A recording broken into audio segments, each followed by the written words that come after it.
The 3 economic questions. You have to memorize these. They're on every test and they're not hard, but you have to learn them. So write them down. What to produce, how to produce, for whom to produce. Those are the 3 economic questions. What, how, for whom. Please, please, please remember them. This goes to the different types of economies. So we're going to look at how each type of economy answers these questions. The types of economic systems are command, market, and mixed. Which one's mostly controlled by the government? Which one's made up by individual decisions and producer decisions, so supply and demand? And which one is the United States? Command values equality, stability, and security. So the government is very much involved because those things don't happen in a market economy. So you're going to have an economy that doesn't change very much or very fast, that gives a lot of benefits to people who lose their job, or to make sure that your health care is secure so you get your basic needs met. So that would be security. And equality in the sense that people have equality of outcome. So if you have a larger family, you'll be provided with what you need to meet the needs of that larger family. And it's a little bit different in a market economy. Market economies value freedom, efficiency, and growth. If you're not efficient, your business goes out of business. Good example of that would be Borders, the bookstore. They were not able to keep up with market trends, and they're gone now. Okay, Apple has taken that place with a lot of downloads, as well as Amazon. Freedom, you are free to open a business if you want. Where in a command economy, you would have to get permission from the government and see if that meets society's needs. If you want to open a business, you are more than welcome to do so. Now, whether it succeeds or not is up to what the market wants. And growth. These are the economies that will grow very, very quickly, but they can also crash. So it's more unstable, but there's a lot more freedom. Mixed is somewhere in between. Most economies in the world are truly mixed economies. So the questions you might see would say, are they closer to market, closer to command? But realistically, the answer for almost every economy in the world is mixed. The exceptions, Singapore is probably the closest thing to a full market economy. North Korea probably closest to command, but other countries that are close to command are China, Cuba, maybe Russia right now, and countries that are close to market, Canada, United States, Australia, things like that. Market economies do still need the government though, so you need to understand this. And they need the government to do lots of different things for them. The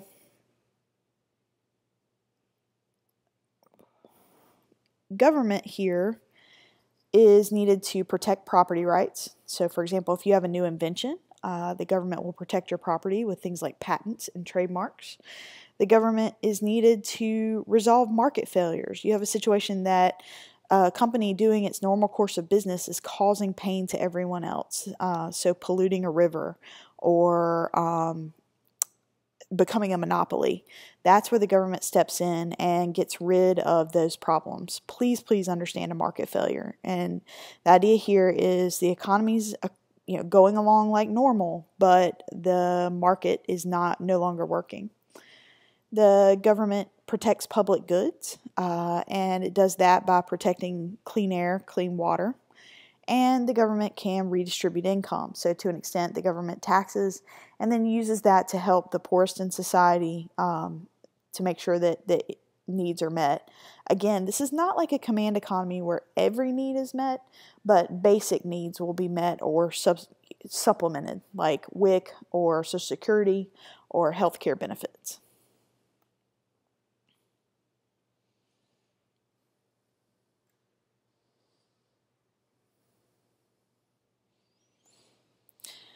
Government regulation and deregulation. Regulation means putting rules in place. Deregulation means removing those rules. So we asked to give examples here. Airlines are an example where the government deregulated, and it led to more competition, but it should have led to cheaper prices because there was more competition, but prices actually went up a bit. Electricity, the government allows monopolies, but they regulate those monopolies, meaning that they have to ask the government to change prices. In Georgia, the government deregulated natural gas, so you can choose who provides your service. This should bring prices down and provide more competition. And food production. Of course, the government regulates the production of food, and this is a system where it's for your health and your protection, but of course that's going to raise prices. Productivity. Productivity is the relationship of inputs to outputs.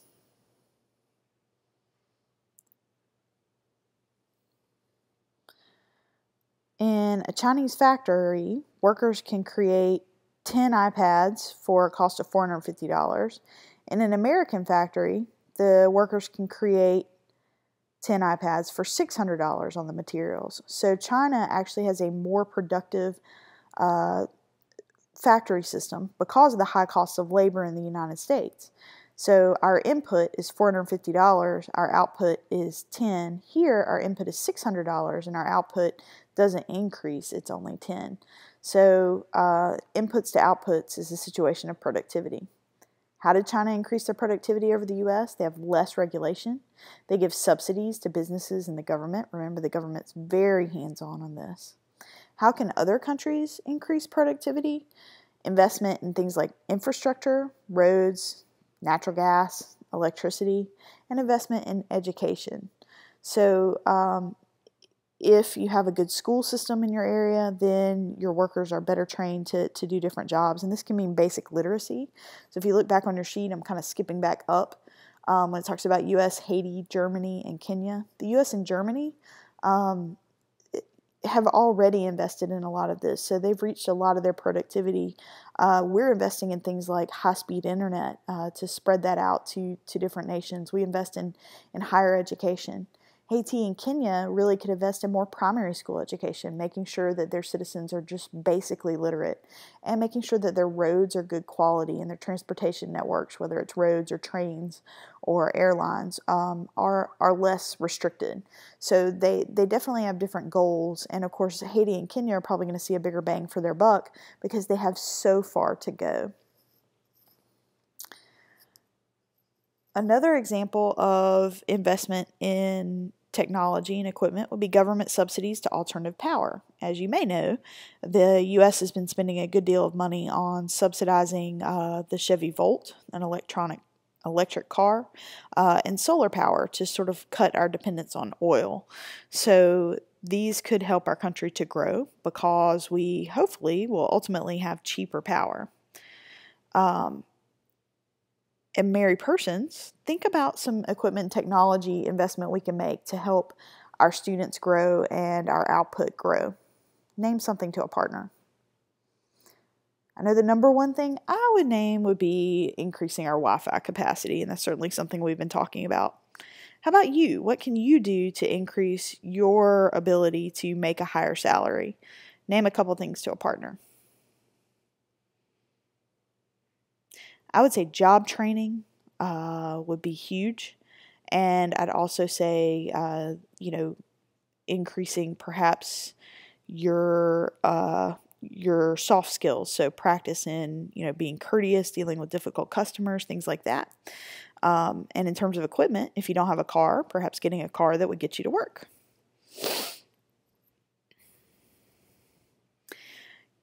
Standard of living. Your standard of living means the level of wealth and comfort you have given your resources. So how much can you afford? How nice of a home, how nice of a car, how much food, how much, additional recreation can you afford? And you, of course, typically we want to increase that standard of living. We want to make sure that your housing is adequate, your car is reliable, and maybe even go beyond that to be able to take a trip to, in my family, it'd be Disney World every so often. So something that you could really enjoy and would bring a lot of happiness to you. One of the best things that you can do, and one of the big parts of our standards, is invest in education. So finishing your high school diploma is going to help increase your standard of living because you can get different jobs that would not be available to someone with a GED. For example, you can only join the military if you have a high school diploma, or some tech school if you've gotten a GED. And increasing your standard of living can also mean going to college or getting specific job training, whether it's on the job as an apprentice or through technical school. So becoming anything from a plumber to a teacher will increase your standard of living versus the types of jobs that you can get coming right out of high school. Notice this graph. This is how typically the EOCT attacks this. And they note that education increases your standard of living. And if you look at this graph, they're going to ask who has the lowest unemployment rate. So sort of what would be the best degree to get if you want to have a secure job, and who's going to have the most money. And the answer here is a professional degree. So this would be something like being a doctor, being a CPA, being a lawyer. These folks make the most money weekly, and they have the lowest unemployment. PhDs right now, even though that's the most school usually, they actually aren't doing quite as well. You can see a master's degree is better than a bachelor's degree, and an associate's is better than some college without a degree. And you can certainly see that getting a high school diploma makes a huge difference particularly in unemployment, but also in income. So another question they might ask is who's above the median. So here, some college, high school diploma, and less than a high school diploma are more likely to be unemployed, but you're more likely to be paid well if you have a bachelor's degree or above. So just noticing that and noticing how to read that chart. Good work on fundamentals, and if you have any questions, don't hesitate to get in touch with me or Mr. Simmons.